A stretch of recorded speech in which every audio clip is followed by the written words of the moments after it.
NLA.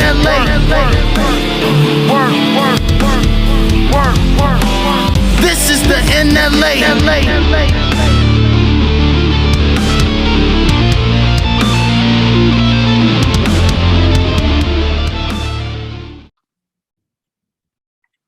Okay, so I'm super excited to be here and to get the opportunity to sit down and talk to you first. Getting the opportunity for an interview with LaRon Hinton. And I gotta be honest with you, my connection to the sport of lacrosse is through my son. So he is 12 and he is a little baby lacrosse player and he's excited about it. And I got excited about the NLA because it's an opportunity for my son to see lacrosse players, adult professional lacrosse players who look like him. So the opportunity to sit down and talk to you today about your experience is really, it's both personal and professional for me. So LaRon Hinton, my name is Dr. Ariane Thomas. I'm a psychologist and I'm in Philadelphia and I have a private practice. I also teach at a university, but I also keep a private practice where I work with what I would call people who have jobs in fields that get scrutinized highly, where people are really picking apart how they perform. Doctors, lawyers. I also get my fair share of professional athletes. So it's always exciting to me to be able to support athletes through the different challenges they go through and to have the opportunity to sit down with you and talk about mental health and wellness for athletes is an extraordinary opportunity. I'm really grateful to the leadership at the NLA to have the opportunity to do this too. And I'm excited to sit down and chat with you today. So why don't you just tell me, I guess we'll get started and you can tell me a little bit about you outside of lacrosse. Who's LaRon Hinton beyond lacrosse? Where are you from? So I'm from Woodbridge, VA, 2 up, 2 down. I'm a family and faith-oriented person. I really enjoy being with friends and family. I really enjoy having a good time with them. For me as a person, I just think I'm a good guy. And I just try to be the best and the realest version of me each and every day. Oh, and the last thing is about to be a father. So, Wow. Rocking with the Groove mini-me on the way. So yeah, that's me. That's exciting. Well, congratulations. And that is just too cute. That little onesie is too cute. Thank you. You got them ready. Do you know, can I ask, do you know what you're having? Oh yeah, I'm having a girl. Aw, little baby girl. It's so crazy. Well, I'm hyped. You should be. Good. Well, congratulations. So let me ask you this. What was your life like as a kid? Like, what other sports did you play? What were you into? So my life as a kid was sports. I mean, if you look at my background, my mom got a college record for most stolen bases. Wow. My dad claims that he does it all, as far as from basketball to football. And then my pops played BB at ETSU. So it was sports. It was in my blood. It's in my DNA for real. So that's the biggest thing. Life as a kid too was just, I'm the oldest out of 3 girls. And then I had one of those neighborhoods where everybody knew each other.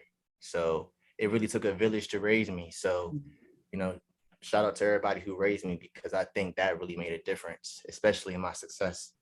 I started playing lacrosse at the age of 8, which is kind of surprising to a lot of people because I guess the way I play or whatever, they think I started in high school, but I really started when I was 8. So, I played basketball, football, lacrosse, soccer, baseball, and my dad, my pops, he told me like off a random day was like, hey, you want to try another sport? And at this time it was baseball. And I'm like, why would he say that? Like, is it because I suck? Is it because, why? So I asked him, I said, yeah, what sport? He told me lacrosse. So I'm like, lacrosse? It sounds familiar, but what is that? He showed me, and what really got my interest was the running back and forth. Mind you, I'm an 8-year-old kid, and I love to run. So, he showed me like, yeah, play lacrosse. You can run back and forth. So I said, let's give it a go, and that's what it was. Okay. Did you take to it right away? Did you like it right away, or did it take some time? I feel like everything takes time for sure. My first year really was a learning curve. It really was me just trying to understand, wait, I can't hold the ball in my hand, things like that. But my second year, according to my pops, he told me, he said, yo, like, as far as athletic wise, you were dominating everybody. So from year 2 and up, I really started enjoying it more and more, because realizing like, whoa, this is actually kind of fun. Just, it's a big playground for real. So Okay. So that's when you started to know that you could be really elite, really good, and excel at it. yeah, most definitely. I think what was crazy was playing the different sports. The different sports helped me with my lacrosse background. So, I knew how to dodge from football, knew how to do pick and roll from basketball, knew how to run and try to catch a ball in the air from baseball, knew how to, go left to right, use your footwork from soccer. So every year, I just seen a gradual or a big increase in my skills. And then from there, it was like, I think I really, really have potential in this. So another thing too is every year the game would slow down more and more. As I would learn more, things would just become more easy and easy. So yeah, definitely. How old were you when you thought it really like sunk into you what to do and where to be, and just really had a flow in the sport?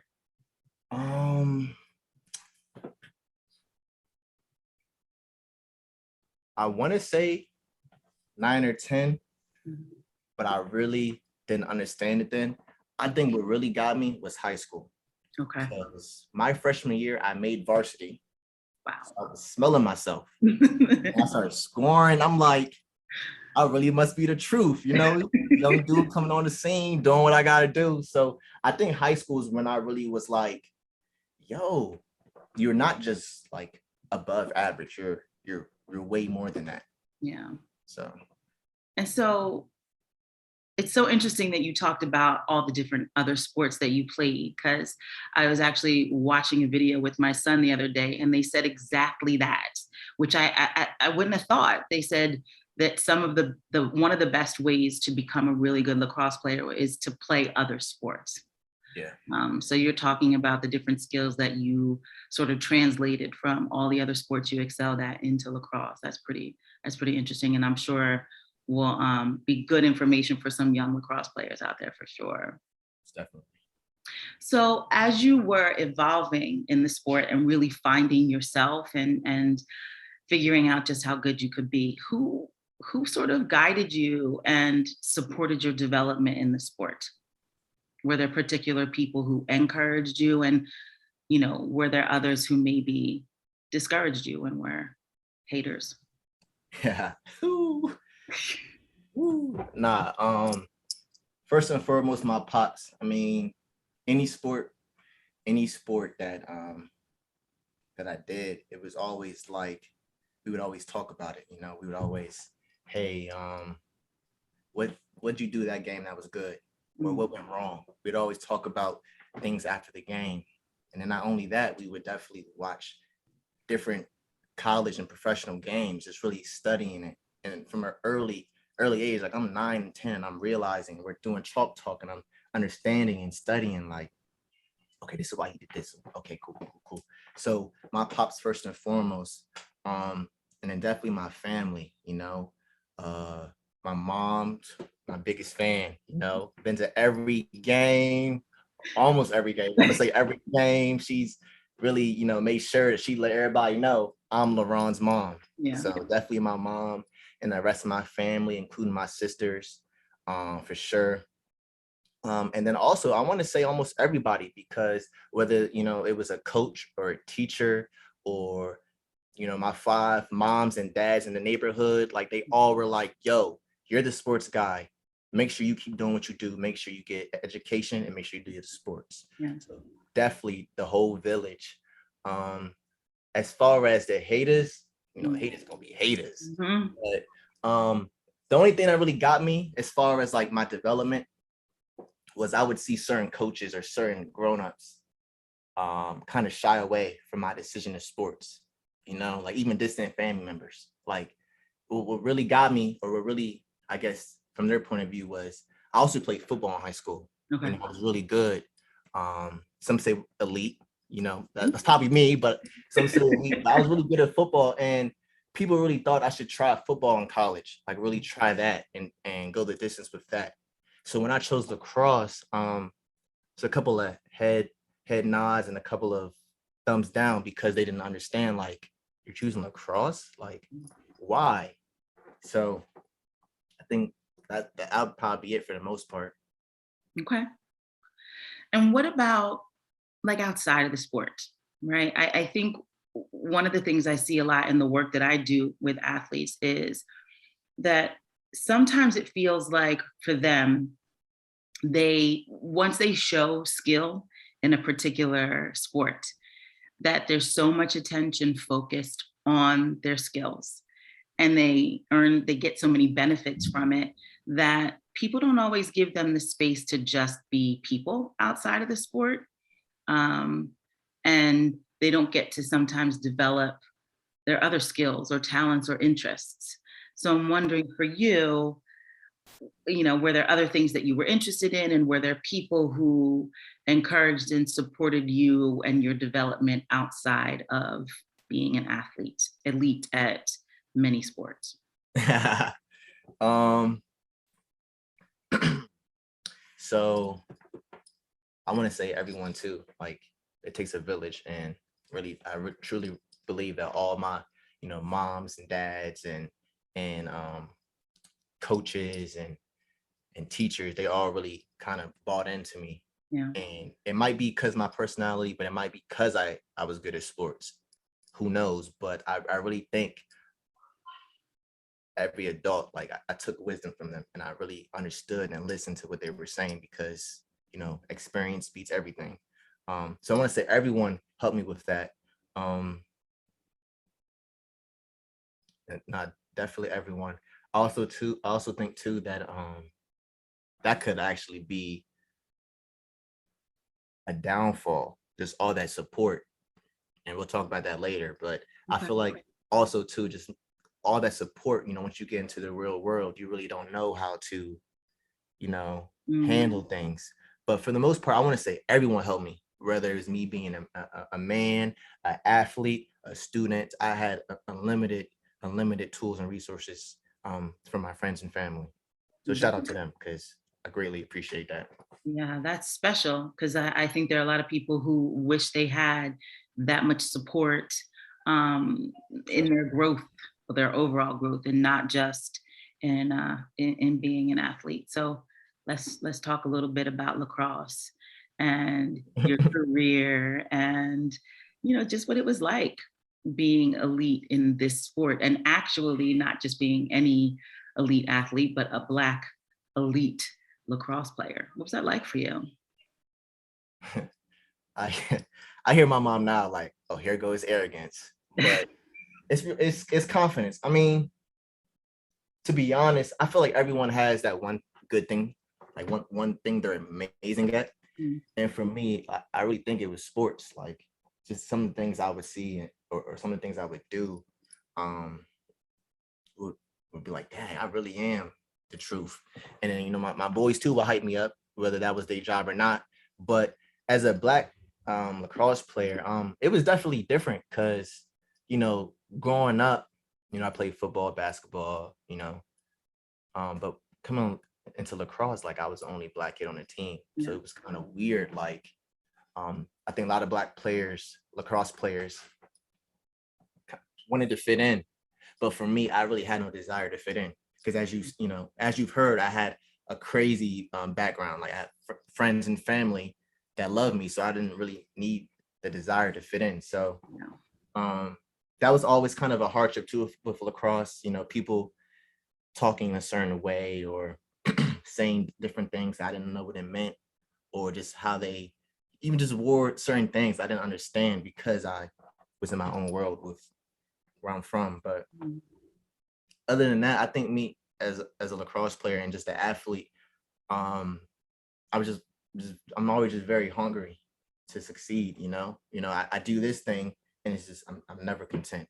I may break this record or I may complete this, but okay, cool, that was yesterday. What's next?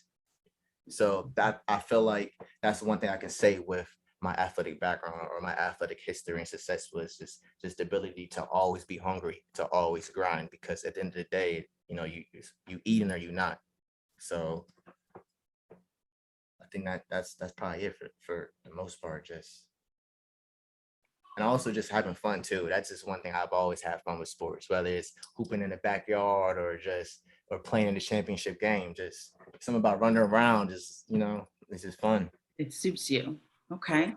And so, I was given some information all about some of your achievements, not all of them, of course, but I heard that you were the leading scorer, not only like at your college team, but also among Division II programs in the NCAA at one point.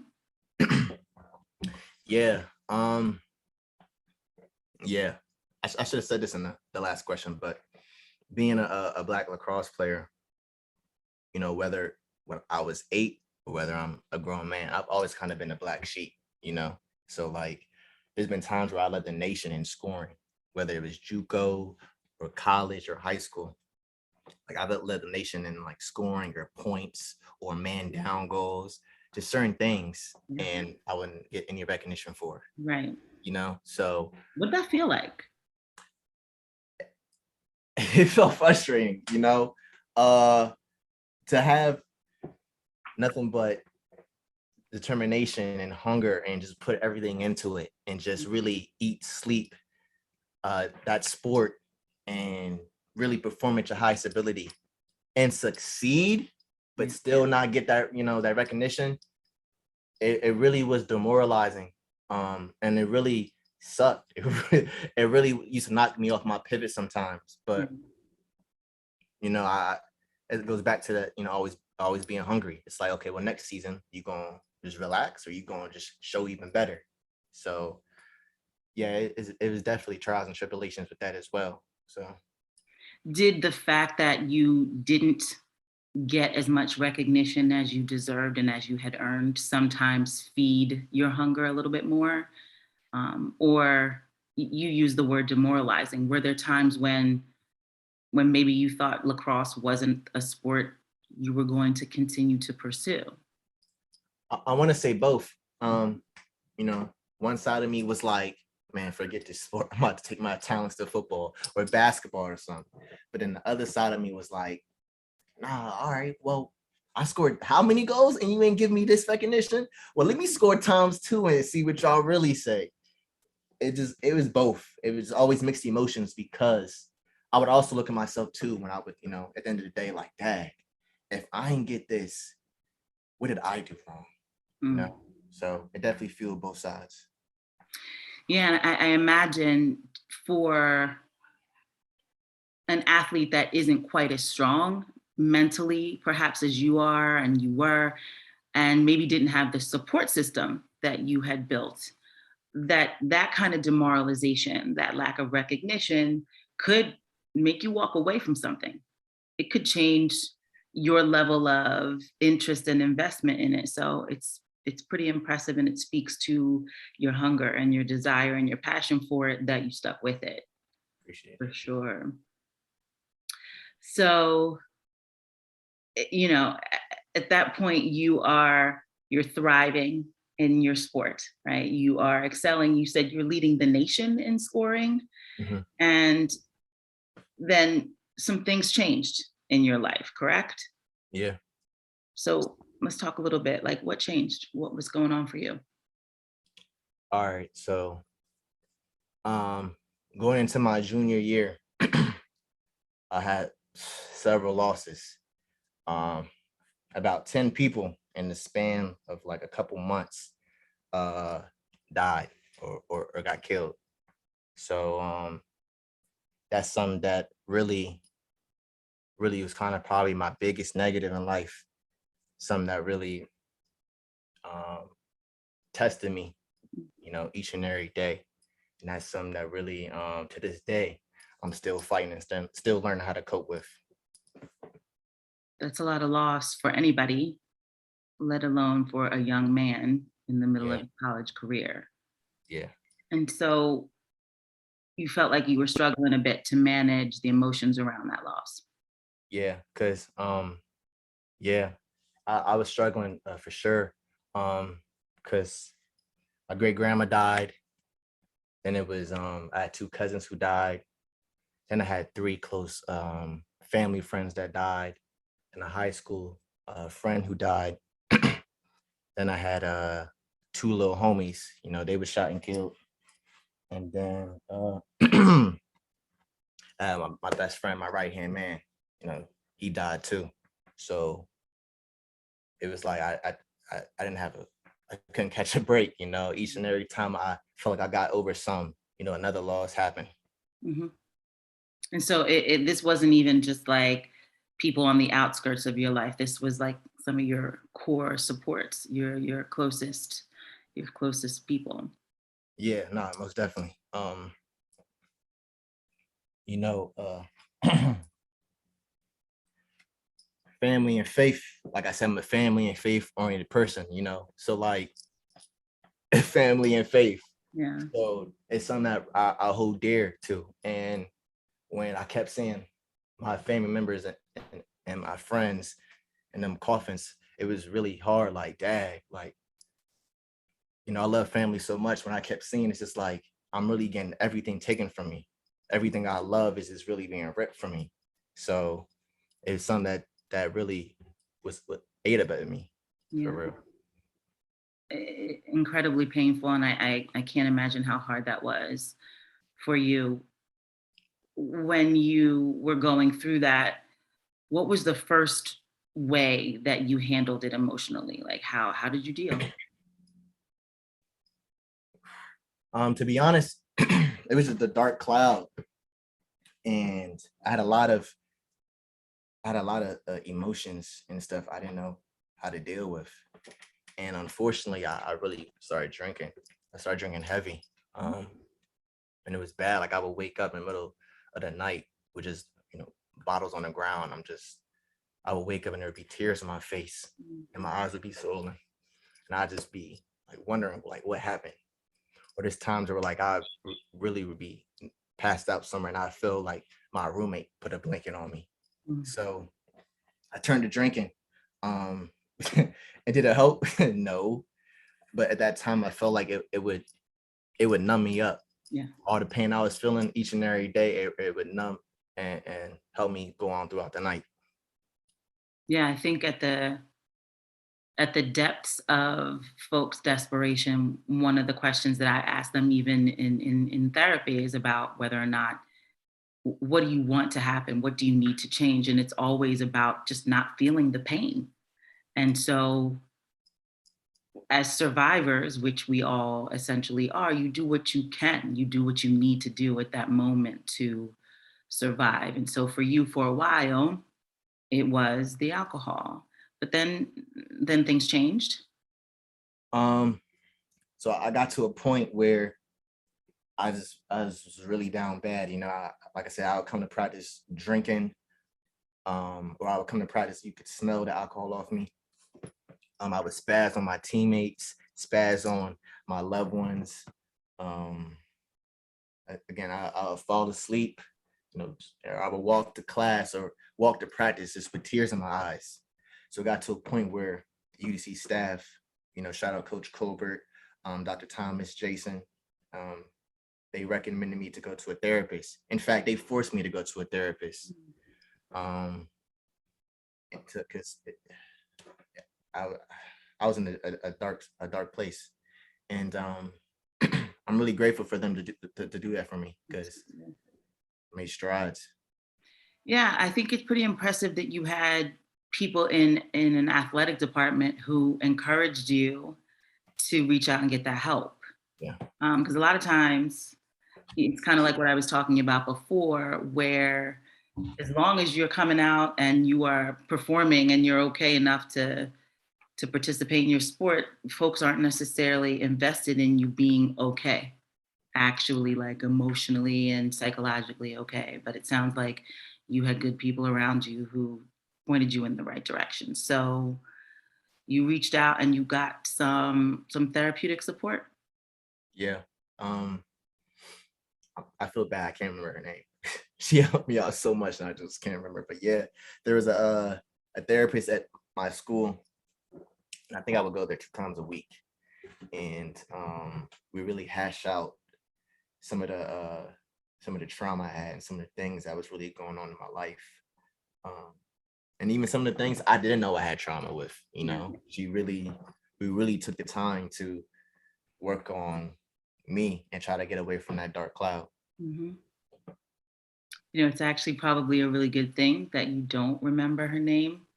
And I'll tell you why. It's because one of the goals in therapy is not for you to have a therapist that you're like running around giving credit to, like they're the greatest therapist in the world. It's not about them. They're not really doing the work. We don't do the work. The clients do the work, right? And so the fact that you don't remember her name to me means that she did an amazing job because she helped to instill the kinds of skills and insight and knowledge and practices in you that you took away from your experiences with her. You can't take her with you, but you took away all this knowledge and this insight and learning. And that's a win. Yeah, Like, that's the goal. that's deep. Yeah. The goal. How hard was it for you in the first place to even, like, as an elite athlete, as a Black man, to say, I need help? It was really hard. You know, I think you already know the stigma of growing up being a male, and on top of that, a Black male, you gotta, you know, be strong, you know, be resilient and all that. You know, my papa, he's the strongest man I know. So I really was trying to be strong, but I didn't know that that's not strong. I didn't know that I needed help.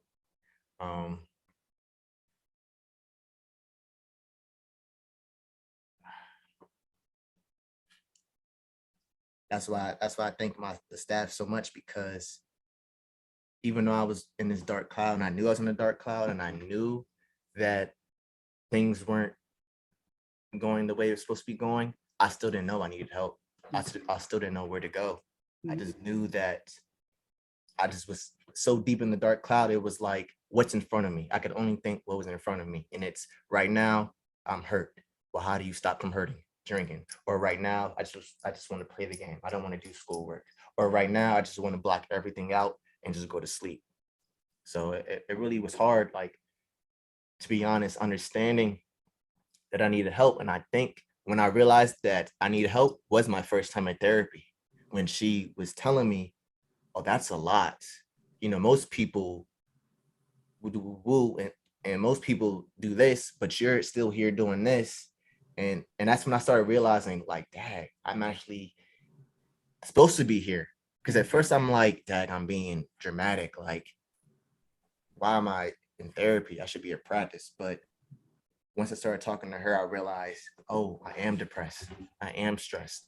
I am going through it, and I do need help. Yeah, I think you said so many important things there. And one of the things that stands out for me is this idea of the immediacy of feeling better. You talked about, like, right now I'm hurt, so let me play the game. Right now I'm upset, so let me drink. You needed instant relief. You wanted to feel better in that moment. And that's not therapy, right? Like, you don't feel yeah, you don't feel great right away. Right. You have to talk through and peel back layers of things that sometimes you don't even want to really deal with. So there is a great deal of courage and strength that comes from the idea of entering into therapy, into that relationship and doing that work.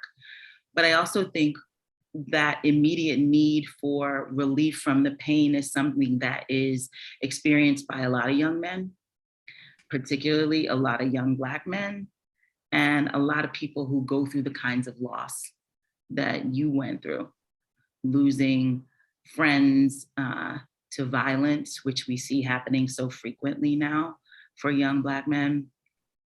That you want relief from that pain right away. So, you know, it says, again, it says a lot about the steps that you took and the courage that you displayed to be able to say, I'm going to go through this slow, sometimes painful process um, to get better and to feel better. Yeah, most definitely. For process, that's the key word. Yeah, right. There's nothing immediate about it. What was your idea about therapy before you got into it? Like, did you come up with your family or friends or even like your community having certain attitudes about it? So my family, I mean, I would say we're pro therapy. You know, my nana, she's always said, talk to a professional, you know. So I definitely say we're pro therapy. But still didn't understand therapy. You know, I really was, you know, you see what you see on TV, like, oh, it's just someone listening to you. Like, okay, I just talked to my boy, he'll listen. But Right. it's deeper than that, because a lot of it is things you can't control and things that you're doing, you don't even know you're doing. So I really thought before therapy, like, it's just someone saying, yeah, and how do you feel? Why do you feel that way? Right. I really just thought that's all it was, but it's so much deeper than that. Yeah. It's crazy. Did you feel like you had to do a lot of work? Were you pushed out of your comfort zone a lot of times? This may sound bad, but I don't have a comfort zone for the most part. Interesting. But I do want to say it challenged my thinking. It challenged the way I saw how I seen life. It challenged how I perceive things, because a lot of times I would go into a certain situation thinking something, and I'm already projecting a negative thought, and I didn't know I did that. And therapy really showed me and taught me, like, there's certain things that we do as human beings that we do subconsciously that actually is counterproductive. So yeah, it wasn't challenging. It just was different. It's new and different. Yeah. Definitely. So I think one of the things that I think for a lot of people who do have comfort zones, it is sometimes really challenging. And I think the thing that holds people back a lot is like the first session. You know, people have no idea what it's going to be like, and they have, like you said, all these ideas, like what they saw on TV and in movies, and it seems intimidating, the idea of walking into a room with like a perfect stranger and telling them things that are hurtful or painful. Like, why would you trust a stranger in that way? So I imagine that there might be people who will watch this and think, you know, that's the barrier. That first step, the making the phone call, the going to the first session, is the barrier to them getting help and support that they need. So I don't know if you can remember back. You're not that old, but you know, maybe you can remember a little bit about the first time you met with your therapist, and not any details, but just, was there anything weird or intimidating about it? Or can you share anything that might make it easier for someone else to get past that barrier? The only thing that was weird was, like, sitting down. She's like, LaRon Hinton? And I'm like, yeah. And then she has the paper, and she knows, like, way more about you than you know about her. Mm-hmm. But then once, you know, I sat down and I started talking to her, it was kind of easy. I mean, it was kind of easy because I think the first session was definitely a little bit hesitant, because it's like, all right, so you want me to talk, but do you want me to open up? Or do you want me to just, like, say a couple things and we'll just have, you know, a little banter or whatever like that? Right. But after the first session, and I remember leaving after the first session, I had a smile, and it was like, I can't wait for next week, because it was like, yo, that actually helped. Like, I actually feel the stop in the rain. And it was good because she really we really spoke to each other like equals, you know. That's my one thing about therapy. Like I didn't want a therapist who just, you know, asks me questions, or I'm saying certain words and she doesn't know what that means. Yeah. She really matched my energy, and we, you know, we were talking. A little did I know, like us talking really was just me letting out, you know, everything. Yeah. So So I'm gonna ask, and you don't have to answer, but I'm gonna ask anyway. First, did it matter to you whether you had a male or a female therapist? um I want to say no, but for some reason I want to say I would want a female more, but I want to say it doesn't matter. I think it matters because me talking to a male is like, I feel like we just be talking to each other, not with each other. But okay, so if I had to choose, I say a female. Most definitely. Okay. Yeah. All right. And what about, and this is another question that I'm going to ask that might be risky, but what about like racial and ethnic background? Did that matter to you? It did, because when I realized, like, it did matter, because I wanted to talk to someone who understood my background and understood why I do this, or, you know, single mother, why I act like this. So it definitely mattered, because I didn't want to, you know, say words where they didn't understand what it meant, or I didn't want to, you know, vent and they're just completely lost. I wanted someone who kind of like looked like me or understood where I'm coming from as an African American male. Yeah.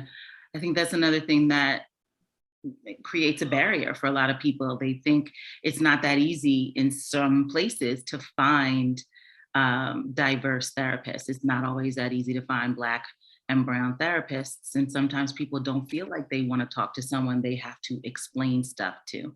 So I do think it's important. And I also think it's okay to just name it, right? That there's a comfort that you have when you don't have to explain certain things. Oh yeah, yeah. So with, you know, with so much pain that you were going through and kind of like the work that you had to put in order to get through this period in your life and to deal with all that loss, was there ever a time that you felt like you didn't really love lacrosse the way that you had previously? Um, yeah, I think there was multiple times, actually. There was multiple times where I didn't love anything. I didn't love going out with my friends. I didn't love playing the game. I didn't like lacrosse. I just didn't want to do college anymore. That probably was another thing I realized too that I was depressed with, just my loss of the things that I love. Like I didn't care to do anything. I just wanted to sleep and drink. So definitely, yeah, I definitely lost my love for lacrosse for a little bit. How'd you get it back? Um, good question. Good question. I think time helped me. Therapy helped me. Um, just still, to be honest, just hanging in there. Because if I would have quit right there and then, I just would have lost all momentum. Or just went home, packed my bags up, and just didn't understand that. Like what I did, I just kept going. And you know, I was practicing. We were practicing at that time, so like just kept practicing, and I realized that, dang, like this still is um it still is a sport that helps me, you know, have fun and relieve pain. So just me hanging in there, definitely Yeah. helped me get that love back. What about, and not to take anything away from the experience of therapy, but were there other things besides therapy that sustained you or helped you during that time? Were there teammates or friends or other experiences? Yeah, man, definitely my friends and my family, my teammates and my roommates. You know, I think what hurts me a lot of times is how I treated my family and friends going through that time. And I just want to thank them, because there's times where I was unreachable. And there was times where I just was the hardest to deal with. but they showed patience. Like my roommates, they bought me Madden. I was sleeping on the couch every night. They didn't even want to sleep in my room. I was sleeping on the couch every night, and they bought me Madden because they knew I was going through it. I had boys who constantly checked up on me, boys who constantly was like, yo, you want to go out? Or yo, you cool? You want to talk? I had my friends and family who was constantly calling my phone or coming up to come see me in DC, and just was there for me, and just making sure, hey, you're not alone. Even associates, associates who knew I was going through that time, they would, call my phone or text me or message me on social media and ask me how I'm doing. So my friends and family are the biggest, were one of the biggest reasons me just overcoming that hill. Without them, it would have been a way longer process. Definitely. That's amazing, and an incredible blessing to have even friends like college kids who just stuck in it with you, and family that did the same. I know that there are lots of people who don't have those kinds of support networks, and who feel really alone when they go through difficult times, especially college. College is just a hard time in general. I mean, it's lots of fun, but there's so much development that happens. Yeah, A lot. it's a lot. Ooh, took me like 6 years to finish, 4 years. Well, there are a lot, and you had extra layers of stress that you were dealing with during that time. I'm sure that thinking about, I don't know, biology and all that, what wasn't at the top of your mind when you were mourning the loss of your best friend. No, not at all. Yeah. Was there a time when you ever thought that you wouldn't come out of it?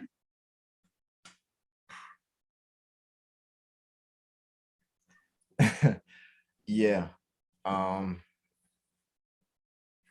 Most definitely. It's just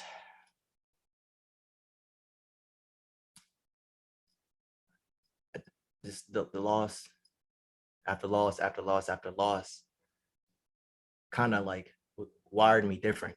Like I really thought like, dang, here God is taking all these good people, and I consider myself a good person, so I got to be next.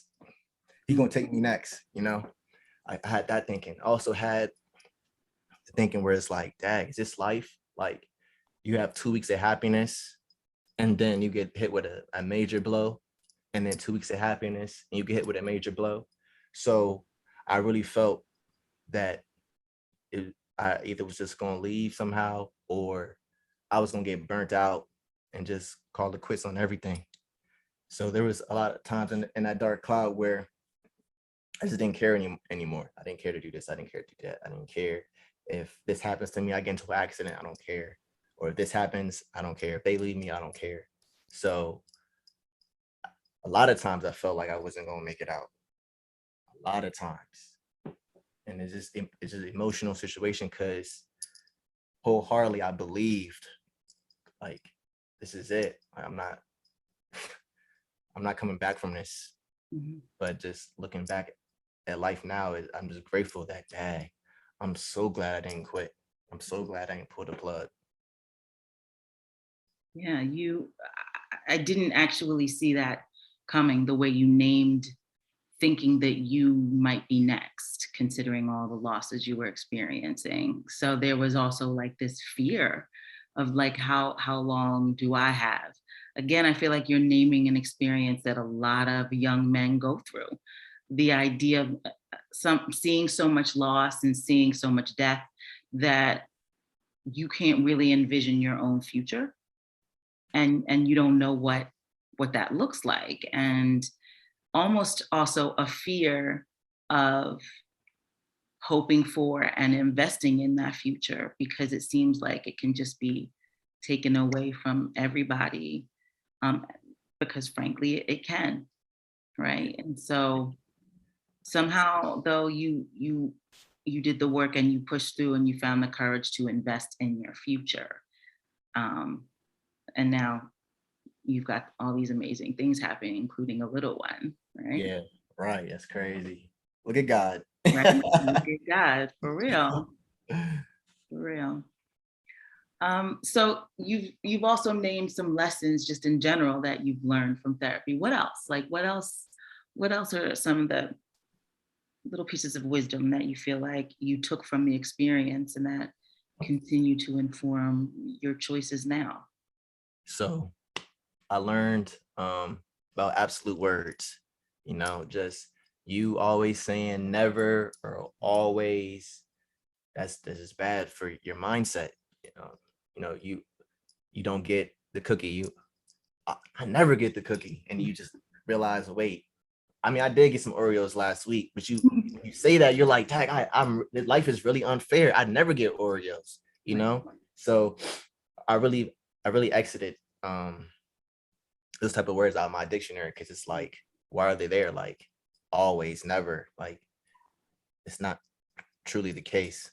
So I learned that.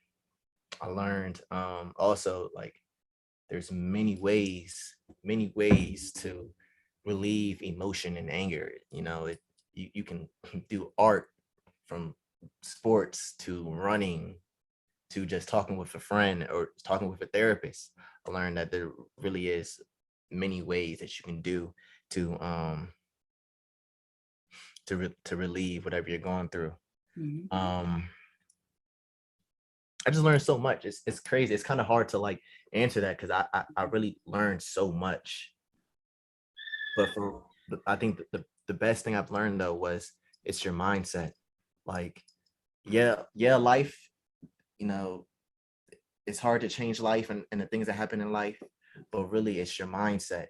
Yeah. There's always downs in life, but you can decide with your mind how long that downfall is going to be.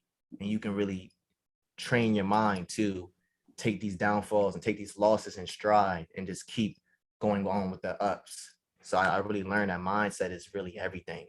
And it's funny because in Little League, they tell you that mindset, your mentality, but really learning like in therapy, like, no, they weren't lying. They weren't just saying that to hype you up. It's really your mind. Your mind will take you places. Yeah. Figuring out how to make sense of the positives and all the benefits and also the struggles. And also just how long you let the struggles affect you and how you make sense of it and how you move forward and what lessons you learn. I think those are important things and it's great wisdom to share. I also think it makes really good sense therapeutically too, that you can't name it all, because not being able to name it doesn't mean you don't know it. It just means that now it's become kind of just a part of the way you live, right? It's no longer like words on a page or on a worksheet or, quotes that you got in therapy or anything like that. It's actually just a lifestyle and a mindset and an approach. And that again means that the work you did really worked. Yeah, most definitely. So I want to pop back to something that we started talking a little bit about earlier, which was the success you had in college and how you didn't necessarily get the recognition that you earned. Actually, let's state the obvious. Why do you think that was? I know what you're doing here. I'm just curious. What did you think about that?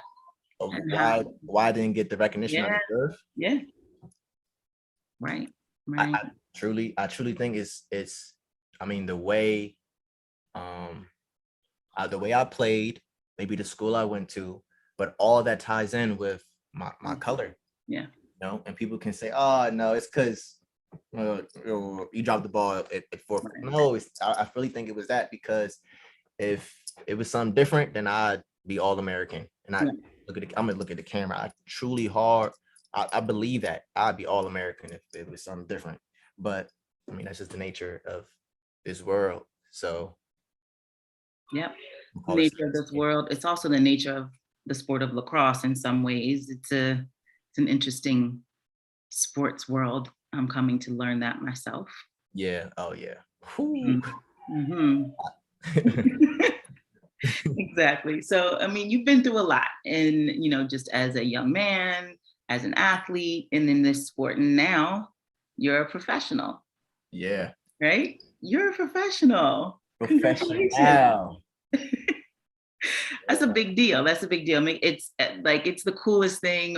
My kid, the young lacrosse kid that he is, he loves watching you guys, and he's real excited for when everything with the National Lacrosse Association jumps off. That's going to be really fun. I'm excited for myself. Yeah, What's that feel like? I tell you what, it makes me that so much happy. Like, I'm glad I ain't quit. Yeah. You know, it makes me happy. I feel like I deserve it. You know, not because I did this in sports or I did that in sports, but really because I did this in life and that in life. Yeah. And I really embody my losses and my wins, because it made me who I am. So just the whole journey I've been on, just really getting to this I wouldn't say plateau, just getting to this gradual pinnacle. It's like, yeah, like, okay, God, I see what you were doing. Like, okay, because you know, I had my times, but I'm glad I could overcome them and really get here and really show the youth, you know, my sisters, you know, say my little homies and anybody that, yo, you just keep swimming, just keep going. Like, it's just that much rewarding. So now, you know, a lot of times what's crazy is a lot of times in my athletic history, I get into a season, I want to be the one with the most goals or the one with the most touchdowns or whatever. But I'm so at peace right now that I got here. It's like, I just want to have fun. I just want to have fun. I finally got here. My wish as a youth came true. Just want to have fun. And I want to impact the youth, impact everybody. So I'm loving it. That's fantastic. I mean, for you to be able to say that like your dream came true and, you know, just keep pushing forward and to have achieved something that I think is going to be pretty impactful to a lot of kids. I think that's amazing. And you have earned it and you do deserve it. And it's okay to say that. And it's okay to claim that, yeah, you know? So I'm curious, just any final thoughts, like any encouragement you want to share with, besides what you've already shared, you know, any words of wisdom for young folks coming up like you? I want to say, youth or anybody, just patience, wisdom, you know, talk to your elders. Anytime you're going through something, talk to your elders, because most of the time they've been through what you went through. Patience. Not every door opens up immediately. There's going to be certain doors where you're there knocking on it, and that's not going to open up till 2-3 years down the line. So gotta have your mind right, gotta have your head right, gotta just do everything right. For those who go through it each and every day, who battle with depression and anxiety, like, and stress, like, yo, you got this. Like, you made it to how many years and you still alive? Like, just keep going. Utilize all your tools and resources, your friends, your family, therapists, therapy. Like, keep pushing, you know. Like, again, look at me, you know, 4 or 5 years ago, I thought it was the end, but now it's like, dang, blessing after blessing when it was loss after loss. So keep going, keep working on yourself. And that's probably what I'm going to end at, is just, yo, each and every day. I said this in the beginning, I work on myself each and every day. You know, if I do this one day and I realize it's wrong, the next day I'm not going to do it again. Practice good habits and work on yourself each and every day. Be the best version of you each and every day, because if you can work on yourself, then so many things will open up for you. So last things is just be yourself. Just have fun, be yourself. That's just that simple. So yeah, that's pretty much it. Yeah. LaRon, I just want to thank you for this time, for being willing to open up and talk about a really incredible journey that you've been on thus far, that just, you know, we're on to the next step in that journey now. Yeah. In a lot of different ways. I'm excited for you. Yeah, I appreciate you. Thank you for this interview. Thank the NLA. Shout out to the guys, shout out to the homies, shout out to my friends, my family, shout out to everybody who look like me, shout out to Black lacrosse players, shout out to everybody with a good heart, just everybody, shout out to everybody. God is good. Amen. Inshallah. We're gonna end on that. We're gonna end right there. Thanks, LaRon. Thank you. Thank you.